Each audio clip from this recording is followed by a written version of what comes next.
Hello, hello, hello, and welcome. This is Her Talk Show. My name is Sabrina Victoria, and I am here with Ahriana, and we are talking all about mastering intentional living.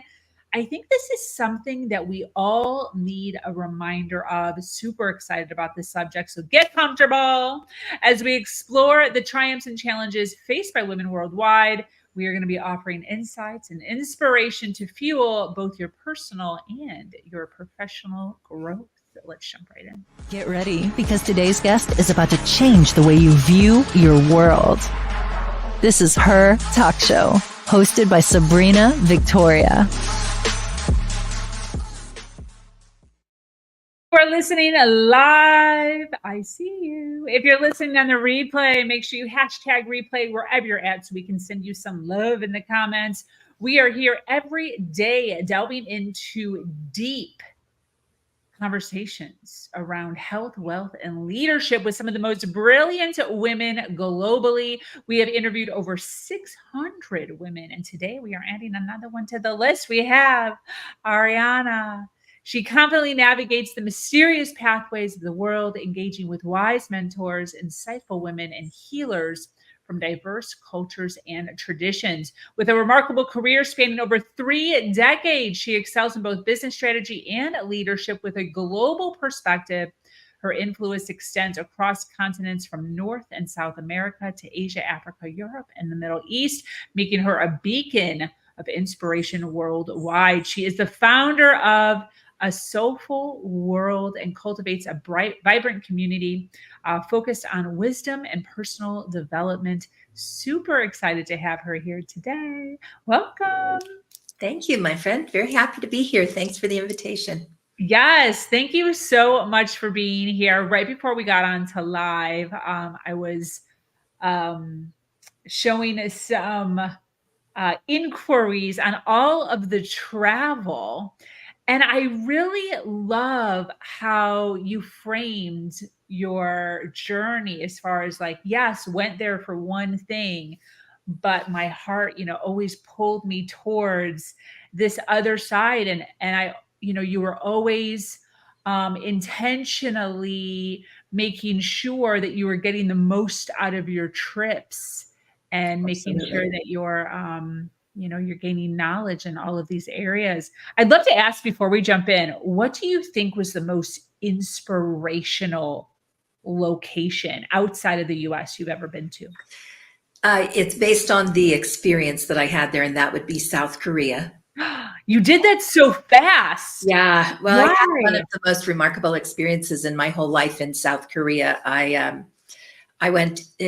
traveled for business, but I went to sacred spaces, sacred sites. That's really a big passion of mine, is to see and incorporate the sacred in my life. So I went to a Buddhist temple that was 4,000 years old. And on this side of the doorway, I talked with a monk, wanted to pray for a friend. She told me how to light incense, gave me some basic instructions. And then their thresholds for those temples are about 8 to 12 inches high. It's a wooden building. So you have to step over into the room. And I was standing here as fine as I am this very moment. And I put one foot on the other side. And before I got my second foot on the ground, I was on my knees in tears. And it was a spontaneous healing experience for me, unlike anything I have ever experienced. I think something about the people who have prayed there for 4,000 years, like that's a really long time. For Americans, that's hard for us to imagine, stepping into a place that has stood and been a sacred space for 4,000 years. But it was a spontaneous and life-changing experience for me. Wow. So you actually felt the vibration or the energy. I don't know what I felt, Sabrina. Whatever it was, it took me. Like I was as completely fine as I am right now. And when I went in, it took my whole soul. Wow. And it took me to my knees. Like I dropped to my knees and sat in the doorway sobbing for probably 3 or 4 minutes before I could get myself together enough to even get out of the way. Wow. So there was something really amazing about that place and just the work that had been done there. And I've had very moving experiences in sacred sites. I definitely have a sensitivity to that, but nothing as all-consuming as it was in South Korea. Where was this, by the way? Where in South Korea? In the city of Daegu. Ooh, okay. I love that for you. Were Yeah, you amazing. Googling that back then? Or was this like a map? Was I say that again? Were you Googling? Was there like how long ago was this? Was there Oh, probably early 2000s. okay. So you were okay. Very cool. Um, that's fantastic. I absolutely love this. So how did your journey with um choosing to be more intentional with your living come to be? Where did that even come from? Yeah, so before we say that, let me say this about the word intentional, Okay. because we have great intentions. And a lot of times our intentions don't get us anywhere. So when we talk about intentional living, we need to clarify that to live with intention means to make a commitment to yourself, that you are going to decide something and commit to you, which is the most sacred commitment you can make, that you decide to do something completely for yourself. Mm. And intending for someone else is an entirely different process, right? We have very little control. So I think raising kids has had a big thing to do with this, in answering your questions, trying to figure out what are the most important things I wanted to teach my children. Mm. And I have 5 of them. So I've spent a lot of time thinking about that. And I teach my kids that choice is your superpower. Mm. Choice is your superpower. It's the thing that makes everything different. Your choices are one of the most important things you do to direct and control your life and give direction to what you're trying to accomplish. And so you have to know what you're intending to accomplish in order to make choices that align with those things that are important to you. Mm.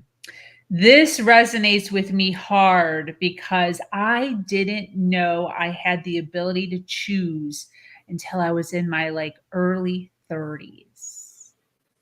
Yeah, I read a It little was bit of a your story. total epiphany, Mhm.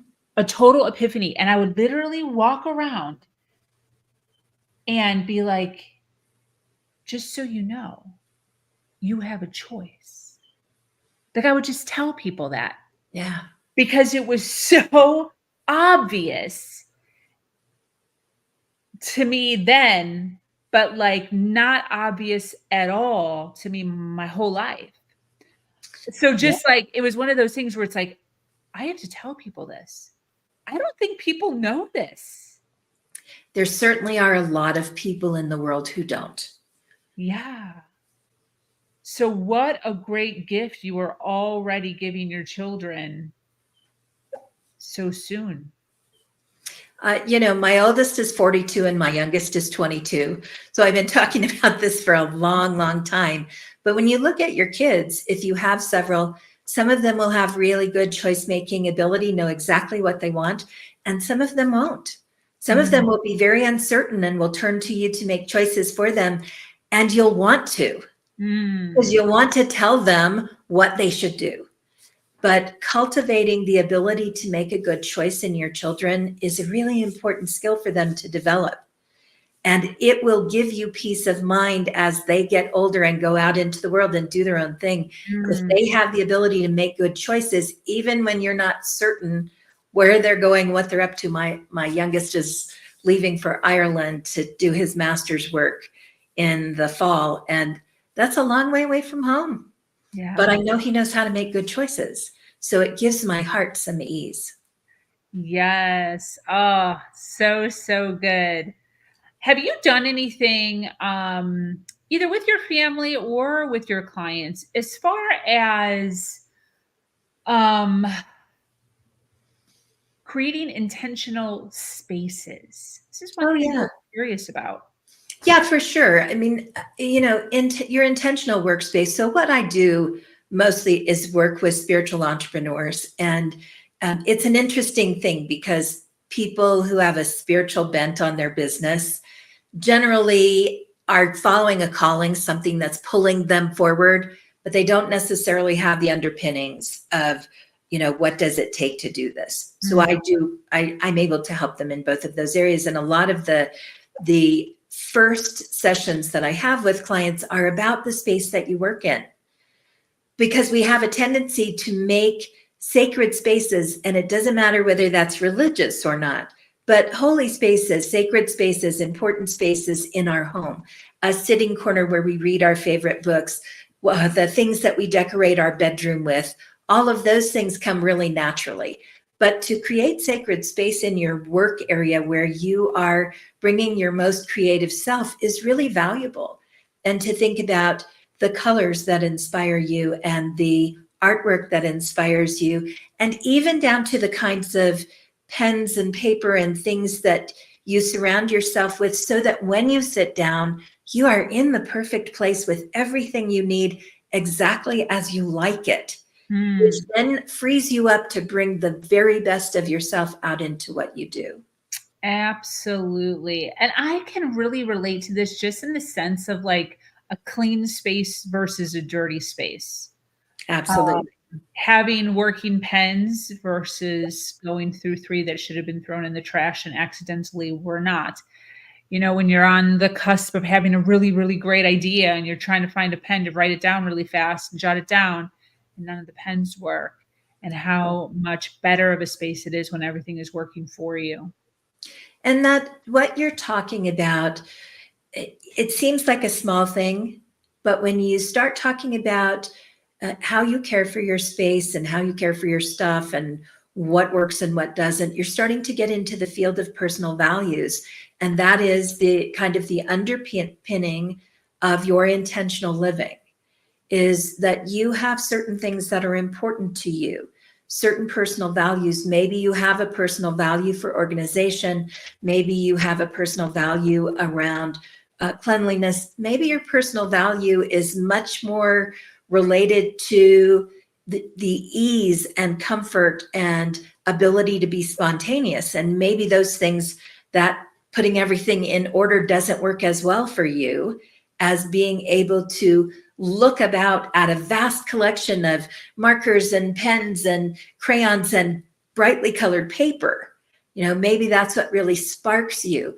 But Mm. when we start looking at our personal values, our sustainability values, our relationship values, our economic values, when we start understanding those about ourselves, we start being able to make choices through the lens of those values so that we create an intentional life we absolutely love living. Mm. Yes. When you're talking about personal values, I'd love to kind of dig into that a little bit. Mhm. And you kind of mentioned a few things. So I'm also gonna, on my side, like, are there supposed to be different value systems for different parts of our life? Because I've always heard it as just like a value system.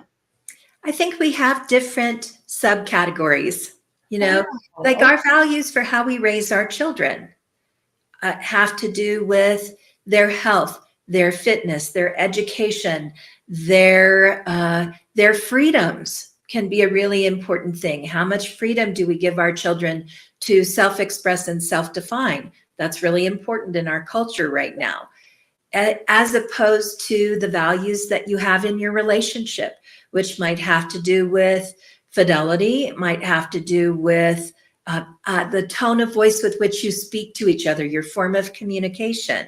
So in our workspace, we have a different kind of value.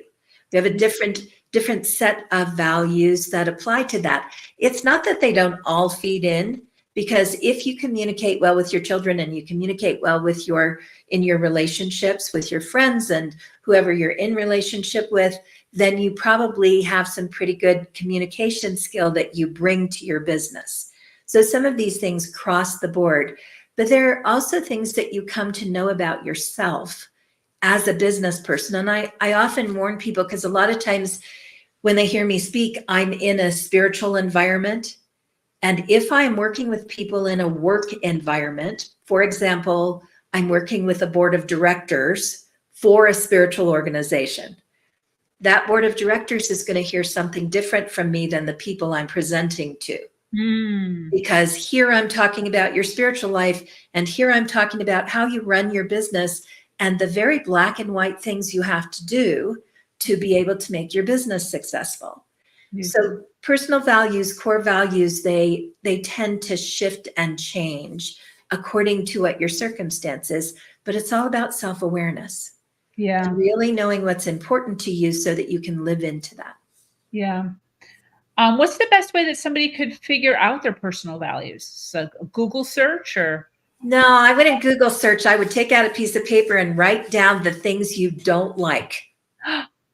Okay. Because when you write down the things that you passionately don't like, then the thing that is the opposite of that gives you a real good hint. So I really dislike dishonesty. I don't like to work with disingenuous people. A core value for me is authenticity. If I can't be myself with you, I don't want to play. Okay. I want to be 100% who I am. I get one lifetime to do this, and I'm going to do it full out. Yes. So I don't want to deal with people who are busy trying to convince me who they think I think they should be. I want to work with people who are real. So if you write down, I don't like wastefulness. So I have some sustainability values. Like, how do we care for the earth? How do we care for the planet? We have kids coming up after us who deserve to have what we have had. So I have some sustainability values. So when you start to write down, I really dislike sarcasm. I love humor, but not at someone else's expense. Okay. So compassion, caring for other people. I can love humor that is caring, compassionate, and familiar. When we kind of make fun of the things that we all have in common. Yeah. I will laugh my butt off about that. Yeah. Right. But if you want to make fun of someone, no, I'm not playing. Yeah. This reminds me of a skit that Ellen DeGeneres did like in the 90s, where she was walking across the stage and she tripped. Mm-hmm. Exactly what you're saying. Like everyone understands it or gets it. But she did a whole 5-minute skit on tripping on nothing. Right. And she was like, just walking and then, jogging. Now we're jogging. We're just going for a jog now because she trips, or then she walked across the stage and then she tripped. And then she goes, oh, watch out for that. There's a little pebble, just a small little pebble right there. You're going to watch out for that pebble. Just absolutely hilarious. So to your point, common and not making fun of anyone. We have a ton of stuff we can laugh at ourselves about, right? Yeah. So true. I love that. And what a great reminder too of our personal values. And just speaking about this, I can really see back again, talking about intentional living. Yeah, absolutely. So, when you have your personal values set for different areas of your life, you're intentionally setting yourself up for success. You're giving yourself the tools to make good choices. And let me also say this, we have a resistance to locking into any idea. Like, I don't want to say this is my personal value because what if I change my mind? The answer is then change your mind. Ooh. Right? Our whole life is about changing and about going deeper and learning more about ourselves. So sometimes the first set of personal values that we come to is nothing more than a stepping stone to what's really true for us. Sometimes upon reflection and a little bit of application in our lives, we find out that, that's not really a value of mine. And that can happen a lot about our money. Yeah. How we feel about money. There's a point in life where we're young and we're ambitious and we want to make a lot of money. And then there's a point in life where we decide that our time and our money are related. And we would love to have the right amount of money to do all the things we want to do, but not at the cost of our time with the people we love. Wow. Then as we move farther along in life, sometimes we come to the point where we go, you know what, the money is not important at all. It's just having enough. I just need to have enough. And what I want a wealth of is relationship, happiness, experience, all of that. So the nature of human life is such that we're going to change. Absolutely. Absolutely. It's good. And going right back to what you were talking about as far as choice. Right. So that pivot is a choice. Absolutely. And so much fun to make. It's so fun when you have I mean, we have lots of ahas in life, but the ahas that we have about ourselves, that changes everything, right? Our life experience, it changes just like that. Yeah. Because suddenly we know something more about ourselves and we're able to make ourselves happier. And that takes the weight off everybody around us. It's nobody else's job to make us happy. It's our job. Yeah.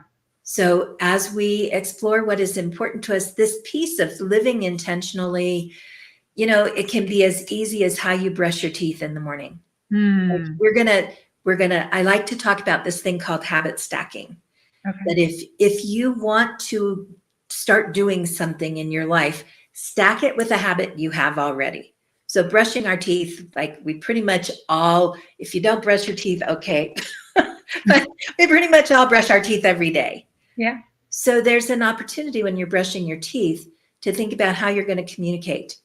That what comes from this place in you comes out in a healing way, comes out in a way that is good for the people around you, that your words are thoughtful, that your communication is clear, especially like if you're going into a big meeting. I want to go in and communicate authentically, compassionately, and clearly about the things that are needed.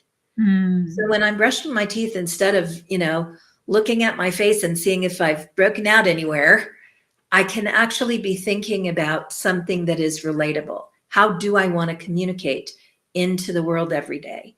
When you get in the shower in the morning, to get in the shower and make part of your habit of being there to just take a deep breath in and release whatever you don't need to take into that day, which oftentimes includes the worry of yesterday. Let's just leave yesterday. Okay. I'm just going to, as I'm washing everything else off, I'm going to let the rest of that slide away and start this day clean and fresh and ready for something new. So these things that we do all the time provide an opportunity for us to shift our thinking and to move into more intentional being. This is all so, so good. I can see it really coming into a vision. I want to touch a little bit on, like, I feel like we're in a conversation right now of peace and perfection. It's not always peace and perfection, though. There's arguing, there's confrontation, there's anxiety, there's overwhelm. So in the case of, I'm listening to Ahriana and everything that she is telling me, I'm going to start showing up intentionally in my world, create a value system, think about how my day is going to go while I'm brushing my teeth. And then you have a crappy supervisor who just comes over to your desk and just yaps about some bullshit that you don't want to hear about. What does that look like? How to stay in that state? Some steps that somebody can take to pivot from like to. Yeah, I get it. I'm smiling because I just spent the last year helping a company close and ending up in a kind of a star seat in that. Where everything ran across my desk and every agitation that people had came back to me. Wow. And it was in my professional world, probably one of the most strenuous, stressful years of my life. Wow. Doing that particular kind of work. So when I talk about this, please understand, first of all, life is messy, messy, messy. Yeah. There is no such thing as perfect. It doesn't exist. And we're not here to live a perfect life. We're here to learn something. Mm. So yes, we're going to have pain. Pain is part of it. We're going to have discouragement. That's going to happen. People are going to come to your desk and dump on you because you look strong enough to take it. Yeah. Right? So again, deciding who's in charge in here makes a difference. It's another thing I tell my kids often. Who's in charge in there? Who's in charge in here and who's in charge in here? The person that you work for, the ex-spouse who's fighting you about your kids, the person that you are irritated with because they're next door sawing on things or banging on the roof. Who's in charge in here? We are. So it's not so much a question of will you have those frustrations? It's a question of what will you do when they come up? So do you say, listen, I really appreciate that you're frustrated with me and I'd like to talk about it. I'd like about 10 minutes. I just need to run to the bathroom. That 10 minutes can be just enough for you to take a deep breath, get yourself together, come back. Will the person be more frustrated? Possibly. But more often than not, if you give somebody else 10 minutes to clear their head, they tend to settle down too because they've now dumped and now they're ready to go, okay, sorry, I kind of dumped on you. Let's talk about this. Absolutely. Sometimes we need to separate ourselves out. Sometimes we need to have a little inner conversation. I'm listening to this. I hear you. I don't have to take this in. You are allowed to have your feelings and I'm allowed to have mine. Absolutely. And I don't have to absorb what you're dumping on me. I think a lot of times about walking through the grocery store. And that if I'm walking through the grocery store and somebody walks by and gives me a dirty look, I might look at them over my shoulder, but I don't care. I don't know them. I have no idea what is going on in their life. I don't know them. I'm going to keep walking. It's really important to consider the roles people in your life play and how important they are. Is this person who's dumping on you more important than your peace? Are they more important than your sense of self? Are they more important than the people you love who you're likely to take this garbage home to? Or are they simply people that you have to interact with? And quite frankly, if somebody at work is abusing you, do something about it. Put your foot down. That's not okay. Yeah. These are some boundaries for sure. Absolutely. This has been great. I would love for you. We have a ton of people watching live, by the way. Thank you so much for being here and hanging out with us. So appreciate it. I would love for you. We're getting a really good idea of who you are, what you do. But if you could give us just kind of an overview of what exactly do you do? What is A Soulfull World? Who should be reaching out to you?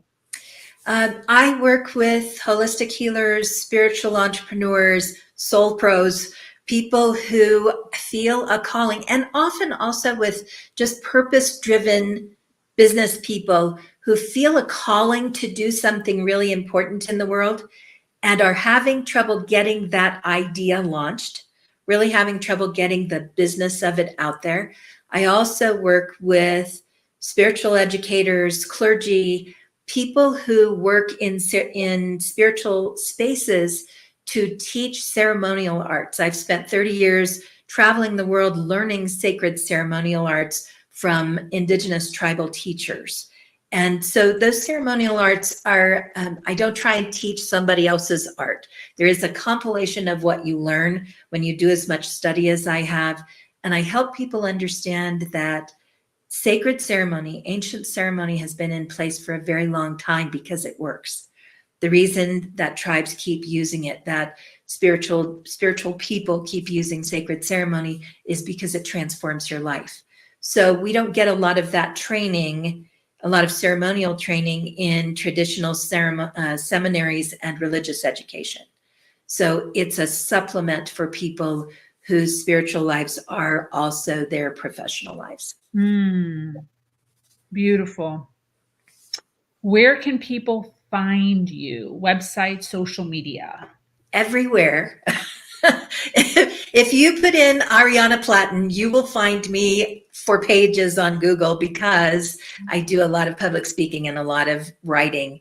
And so you can find me really easily. You can connect with me on Facebook under Ahriana Platten, on Instagram under Ahriana-Platten, and on my website, which is www.asoulfullworld with 2 L's, soulful, like to fill and nourish yourself, asoulfullworld.com.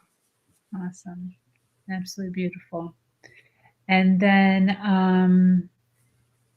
well, this has been great. I so appreciate it. I took a ton of notes. I hope everyone listening did also, at least some notes to themselves.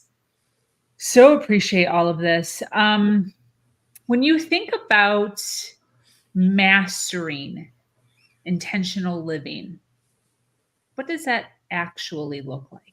It means you do it your entire life. So mastery happens to be a core value for me. It is a very strong personal value for me. Masters are not people who know everything. Masters are people who've worked their whole life learning and will continue to learn, will continue to be in self-exploration and world exploration. So it's really, if we could recapture any one thing in the world that we live in, I would wish that we could recapture the art and intention of mastery of whatever it is you do. Be a master parent, be a master at the work that you do, be a master at creating a home that soothes your soul. Keep working on it, keep learning. There is so much out there. Absolutely. Well, this has been great. I so appreciate you coming on, sharing so much awesomeness with us. Again, where can people find you on social media? Insta, Facebook? Where do you? Facebook, Instagram, LinkedIn. Beautiful. All right. So for those of you listening live or on the replay, resonating with all the goodness that was shared today, A Soulfull World, Soulful has 2 L's.com. It's also a clickable link in the description wherever you are watching us at. She can be found predominantly on Facebook, LinkedIn, and Instagram. Any closing thoughts as we wrap up? Go to the website. There are a couple of free gifts. One of my favorite things to give away is 30 days of spiritual inspiration that'll come into your e-box and just give you a little lift in your morning and help you stay intentional. Ooh, sounds fabulous. Well, this has been great. That brings us to an end of yet another incredible episode of Her Talk Show. Thank you, Ahriana, for being here and sharing your wisdom, inspiring us all. To our dedicated listeners that made it to the end, thank you so much for being here. Remember to follow, like, and share. Once again, my name is Sabrina Victoria, and I invite you to join our amazing community here, Her Nation, where we continue to uplift each other every step of the way by having conversations just like this one.